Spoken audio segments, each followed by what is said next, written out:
Welcome back. I've got Dave Reynolds on the line. Dave, how are you? Fantastic. How about yourself, Michael? I am doing really, really well. Thank you so much for being on the show today. Why don't you share a little bit about you and then we'll jump into the conversation. Yeah, my name is Dave Reynolds. I am the CEO and founder for the Ruminate Group, which is a growth consulting firm based out of Halifax, Nova Scotia. And just recently launched the book, actually today, Radical Growth, which I'm really excited about.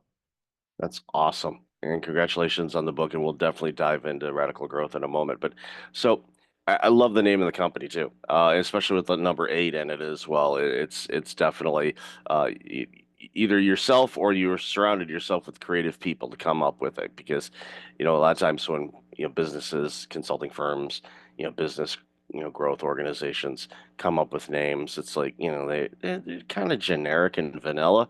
So anytime I see Yeah. something that and it's like, come on, it's like, pay more than, $2 for the marketing, please, And this is coming from and this is coming from somebody, my first career was public accounting. So for me to say spend money on marketing, part of my brain goes, what are you doing? But no, I get it now. It took me decades, but I get it.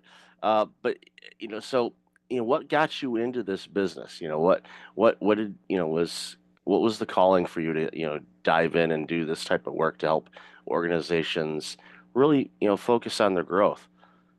Yeah, it's a great question. So had previously had a company that was kind of brought all over the world, sold that company, and just accidentally got into telecommunications for a decade. I say accidentally because I just thought I was going to dive into another company, being a serial entrepreneur. But I grew with this incredible company called Glentel, and they're in telecommunications. But I realized a big part of my success leading like large sales teams was in around the coaching side of things. And I had an incredible leader named Pablo, and he really kind of helped me change the way that I thought about leadership through questions. And after a while, I grew inside the organization where I kind of got to the point where I felt like I was solving the same problems. And I ran into an opportunity where I started kind of getting into mortgage, getting into law firms, and they kind of asked for somebody to come in with kind of an outside perspective. And I've always had the idea that kind of the less I know, the more I can help in a lot of cases. Because the way that we approach each organization is kind of like when you dump out a puzzle, kind of like half those pieces aren't flipped over. So we're very Socratic. So, ruminate. We try and ask questions to get people to think differently about their business. So when we have those pieces flipped over, we're able to help them through strategies and kind of that problem solving journey. So that's really helped us get in because now I'm able to solve multiple types of problems in different environments. Yeah, and you know this, and a lot of organizations they think that they're unique and special, and yeah, you're unique and special just like everybody else. But there's a lot of commonality, but there are obviously some variances. And the thing of it is understanding, okay, how do those variances in whatever industry you happen to be in, how does that play into the environment that you're in, your growth strategy? Do you have a growth strategy? And I know many, many entrepreneurs, they don't think about that. They like, I want to launch this business. This is what I'm going to do. They get the launch more or less right, but they don't really have a deep rooted plan of, what do you want the business to accomplish over whatever period of time.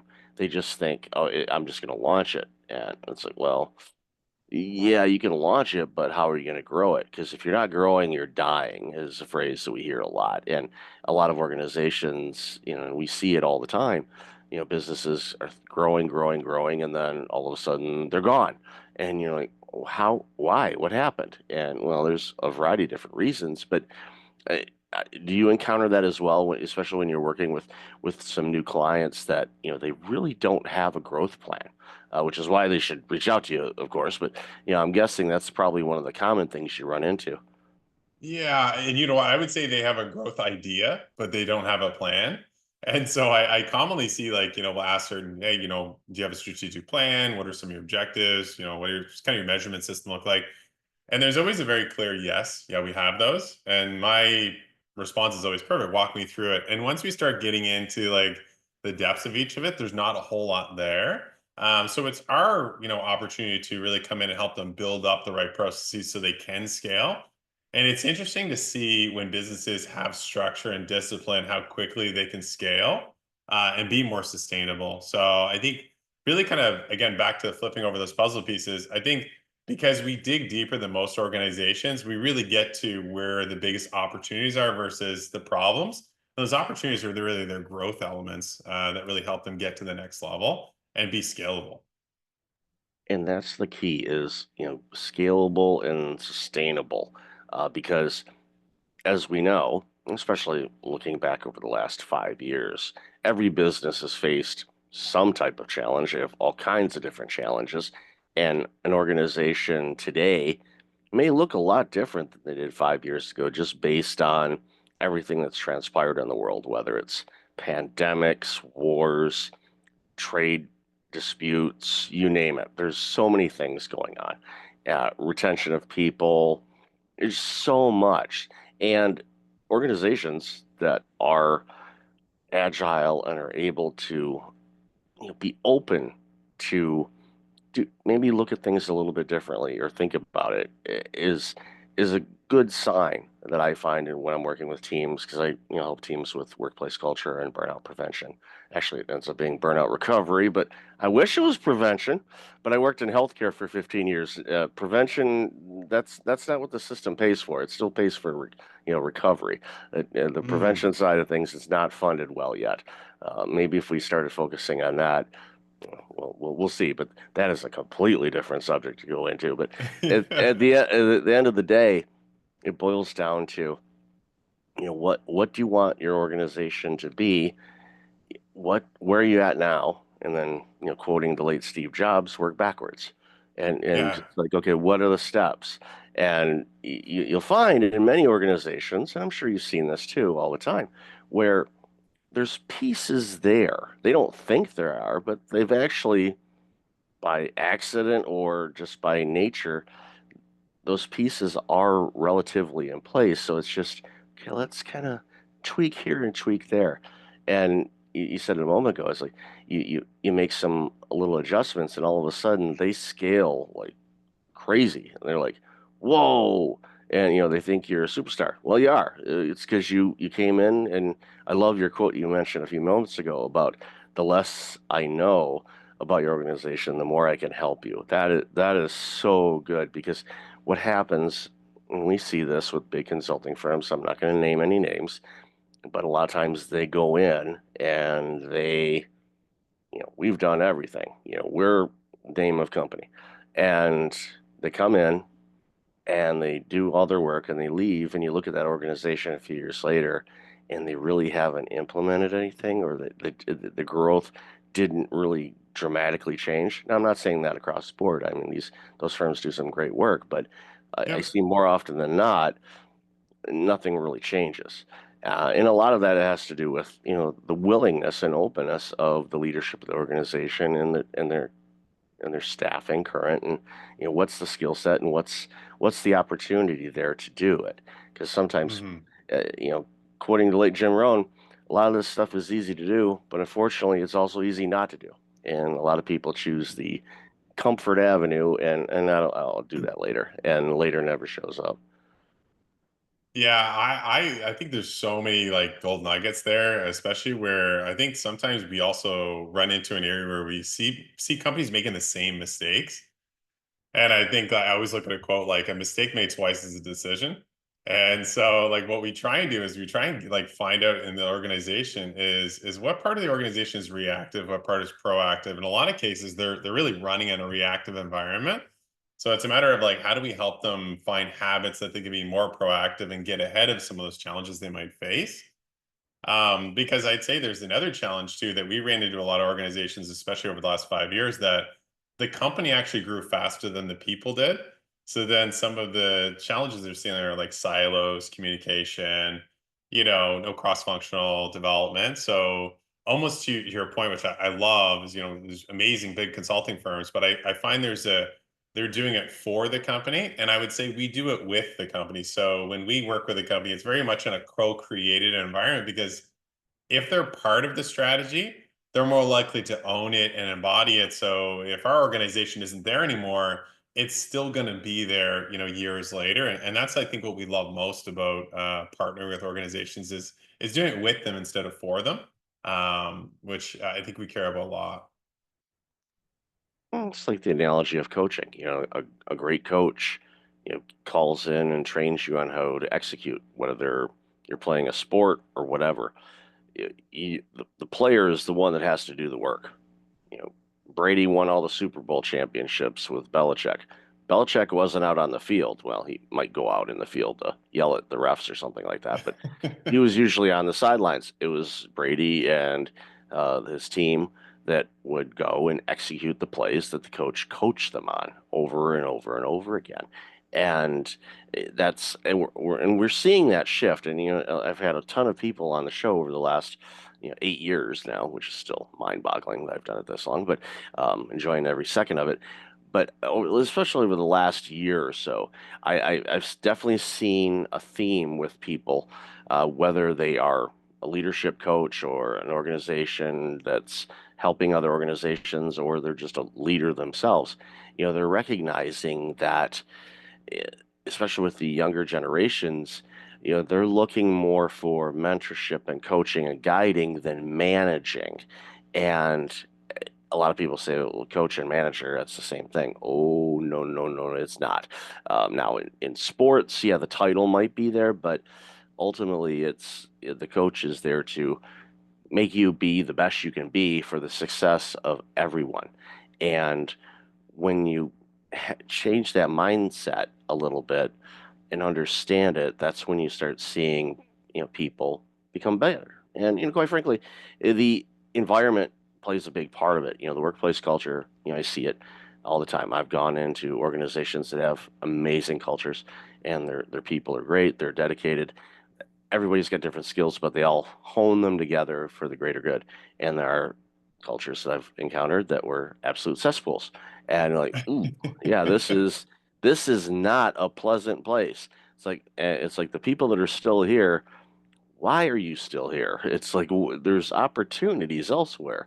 What's holding you back? Because there's no way anybody in their right mind or even their wrong mind would want to stay here, but somehow they do. And usually those organizations, it takes time, but not, again, a lot of adjustments necessarily. It's just mindset shift, or maybe changing a couple key personnel that changes the temperature of the place, and then you can see an organization turn things around. And but the opportunities are there. There's more businesses than you can serve, and I tell that to everybody. It's like, find your happy space when it comes to your client base and how many you want to work with and who you get to work with and all of that, because there's so much work to be done, and that's why it's so critically important for organizations like yours to do what you're doing, because from a societal standpoint, I want healthy companies. Why? Yeah. Not that I don't want to work with them and help them. I mean, I can help them, but a healthy company means they're healthy employees. Healthy employees mean healthier families, healthier neighborhoods, healthier communities, healthier world, quite frankly. And plus, we get better products and services. We don't have the recalls. We don't have inferior products and services. Hmm. Just people are engaged. They look at their work as an element of art or creativity, and they get to do it, and they love doing it, and they try to get better at what they're doing it. And when you encounter organizations and individuals that are like that, you're like, okay, how do I bottle up that energy and somehow duplicate it and clone it and roll it out? Can we put that in an energy drink or something? Because that's amazing. But it's not, it's easy, but it's not. It really depends on that individual. But when you get like-minded people working together and you let people be and operate in their sweet spot, it's amazing what we see, the transformation we see, and how much an organization can produce, and how they can thrive. And I love running into companies like that because, and I'm sure you love when you see that transformation with the clients you work with, when they make that change and all of a sudden, they scale and they're really having some impact. It's a wonderful feeling. And I'm very fortunate that we get to do work like this. I completely agree. I think it's even just the simplicity of like getting more people to do what they want to do versus what they feel like they have to do. And I feel like one of the things that we run into a lot is, we get kind of like a symptom of challenges like around capacity management. I feel like capacity management is constantly at the top of the problem solving, ladder. But it's interesting because we do succession planning is we look at the org design and we said, hey, if we looked at everybody inside the org, how many people would you say are dependent and how many people would you say are independent? And we start kind of understanding like, okay, who's the linkage towards each person? Usually the capacity issues are based on those dependency issues versus the independence issues and just overall capacity. So by going through that part, even like picking up some of the things you're saying around coaching is like creating more, two-way style conversations where you're creating more independent problem solving versus dependent problem solving allows people to, have better decision-making criteria to kind of think for themselves, but to also own their solution because then you can get better recognition systems in there.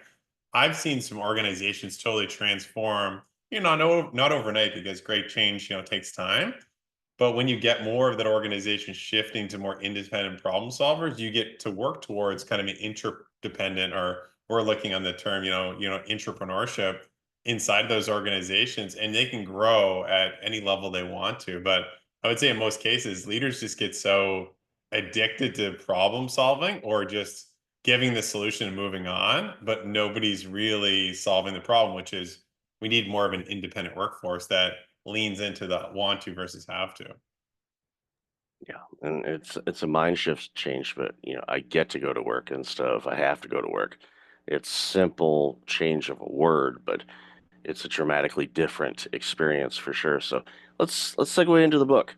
What Yeah. what motivated you to write a book? I always ask authors that because it is a time-consuming adventure for sure, and it's something that I'm just always curious as to what inspired you to take on a book. Usually it's life experiences and things. It's like, okay, I got to get all this together because people keep asking me the same 15 things. So let's put it together in a book. But I'd love to hear your thoughts on that.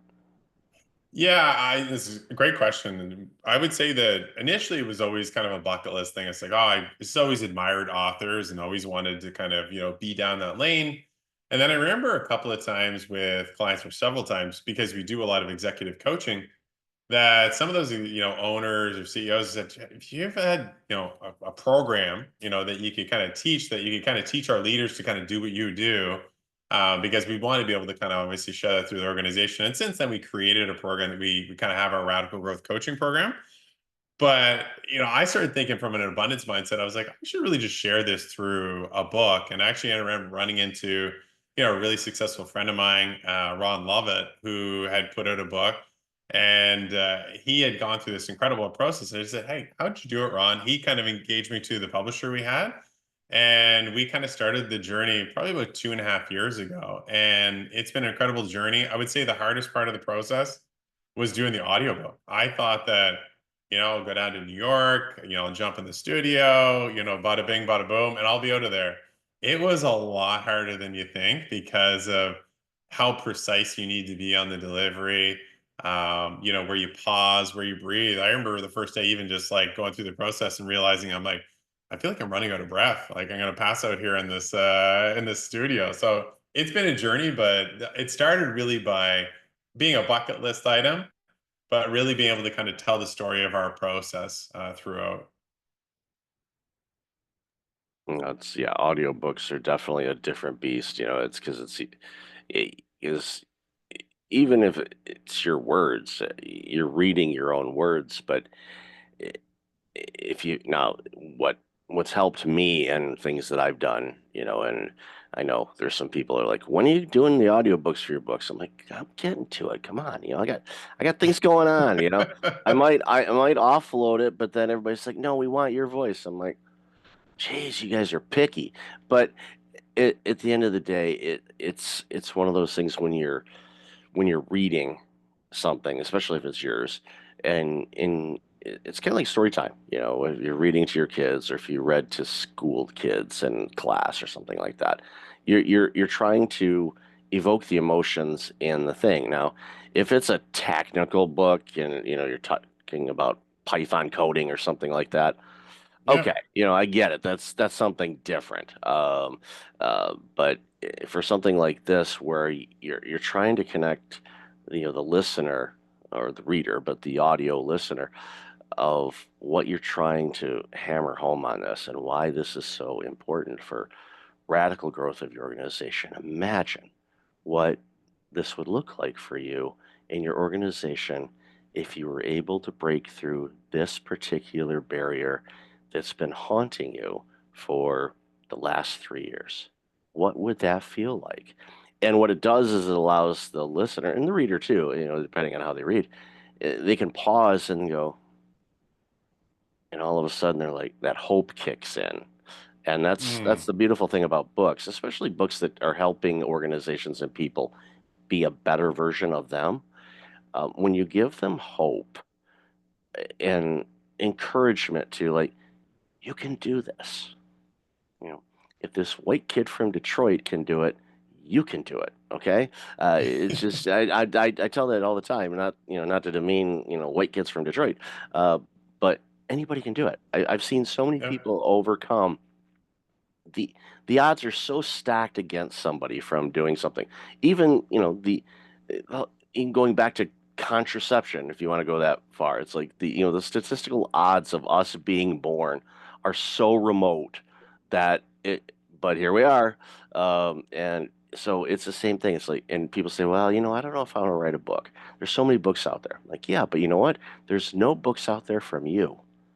You have an experience and expertise that is unique to you. And if you change one individual, the ripple effect of that is gigantic. So write Mm, it, write the book, put it out on Kindle. It's like just put it out. And I think back of Marshall Silver used to be on Letterman a long time ago, and does a bunch of shows in Vegas and leadership guy and all kinds of different stuff. Walk, eat fire and break through wood, all kinds of different things, but leadership coach ultimately. And he encouraged. It was a conference that I was out at, and was there for a couple days, and. He was encouraging the entrepreneurs because everybody was kind of frozen with their offer because it was like, we're going to help you build your offer, whatever it is. And people were stuck on it. And he finally says, people, put out crap 1.0 and then put out crap 1.1 and then update it and put it out crap 1.2. And if you're really good, you're going to have crap 2.0 and then 2.1, 2.3. And they're like, well, it's like, and he finally goes, okay, what version of Windows are we on? And at that point, Windows 10 had just come out. I said, Windows 10 just came out. So there have been 10 or more versions of the Windows operating system. It's still not good. It's got a lot of bugs in it. But you know what's going to happen? They're going to release Windows 11 someday, and they're going to fix those things, and then there'll be more things. It's like it's an ongoing thing. You keep getting. It's not a set it and forget it. That's not what life's about. It's about building, growing, doing things, and entrepreneurs and businesses continue to grow and expand because what we made 20 years ago, there may not be a market for that at all. Might be, a couple people in this market, but you're not going to make any dent in society by making a handful of these things. It's like what can you do to impact humanity in a better way and do it. And sometimes, for people that say, I want to write a book, I tell them, do it. I don't even ask them what the book's about. I'm thinking about writing a book. Do it. And they'll see, yeah. I didn't even tell you what the book's about. Don't care. Write it. Do it. I said, we need your voice. You have an experience that's going to change somebody's life. Do it. If you need help, I'll show you how to do it. If you need a publisher, I know a few. We'll connect you. They may not do it, but even if you self-publish it, get it out there. Because there's such a small percentage of the global population that's ever done it. Think of all the books in the world. I think it's less than 3% of the world's population have ever written a book. So and there's billions of people on there. So it's a small group, kids. Be part of that. It's such a game changer. So what's your favorite? I hate asking this question, but I always ask it anyway. It's like asking who's your favorite kid. You just I don't want to put that out publicly, or privately that for that matter, because it's going to get out. There's nothing private in this planet anymore. But is there a favorite section of your book or a favorite chapter or something that you, after, printing it and reading it and all that stuff, you're like, I'm really happy with how that turned out? Yeah, I don't know if there would be like a particular chapter that I would like completely. dive in and own, and probably even go back to some of the points you made there around writing. I think of where I started with the book and the concept to where the book finished, it totally changed because I think the best part about writing is that, your ideas expand and evolve and grow and develop, and it forces you as you write to think differently versus you just talking about something. I think when we take people through our coaching model, I think like those chapters, probably 3 through 8, really help me really articulate our coaching process and the value of taking people through discovery, like really about like flipping some of those key pieces over. And then as we get into like self-awareness, I really feel like those are some of the moments that have been turning points in my career that I'll ask a question and I'll see somebody say something and I'll be like, is that the first time that you've said that? And they're like, yeah, it's been something I've always thought about. It's like, okay, perfect. Now that it's out there, what do we want to do with it? Which gets us into kind of focus, as in like, how do we take the 30 things we're always thinking about and think about 1 to 2 things, like the law of diminishing return? And you made a bunch of sports references, and we do this a lot with organizations. Is how do we get people to make more commitments throughout those coaching processes to really say, okay, instead of me tell you what you need to do, after us sitting down and going through this process, what do you feel you need to do? What's the most important thing that you got to take away? And getting somebody to really own that commitment. And then good follow up. I know it just seems like basic, but we ask organizations, what does your follow-up culture look like? And a lot of people are like, oh gosh, if we could fix one thing. So we get really get in that chapter about how do you take the whole system and pull it together, that you start by following up on the commitments that were made. So you can also start building a coaching culture around execution and going farther and getting outside of your comfort zone. So I think those chapters 3 to 8 for me really help give people a sneak peek of what we do best, and really giving people a set of questions that they can think about and saying, oh, how this is really cool. And the structure we build is like every chapter has key action items that you can add into each area. So not only are you getting information, but you're able to apply information. So I think, Michael, that's probably the biggest part for us that, we really like when we went through the book as a finished product. It was really looking at the structure, but also to that core part of the book and how to turn it into a system. And that's one of the beauties of many books. They end up becoming a spin-off or a system or a course or a coaching module or even something even bigger. It's one of those things is once you launch it's like okay, it's a life of its own, the book, but it's like it can, spider web out into all kinds of different things to benefit people. And I think that's why it's so critically important for people that if you have that idea for a book, get it out there, please. So Dave, love this conversation. Where can people find out more about you, the book, and everything else you're doing? Yeah, I'm pretty engaged on LinkedIn, so you could always check us out on LinkedIn. So, Dave Reynolds, but also to www.ruminate, so RUMIN number 8 group.com. You can check us out on our website. And yeah, we've got Radical Growth, which is out on Amazon today, Kindle, Barnes and Noble, all that good stuff. So yeah, check us out, and we'd love to connect with everybody. Good stuff, and congrats getting on the book, and we'll have all that information in the show notes. So Dave, thanks for being you and continued good health and wealth, and thanks again for being on the show. Thanks for having me on, Michael.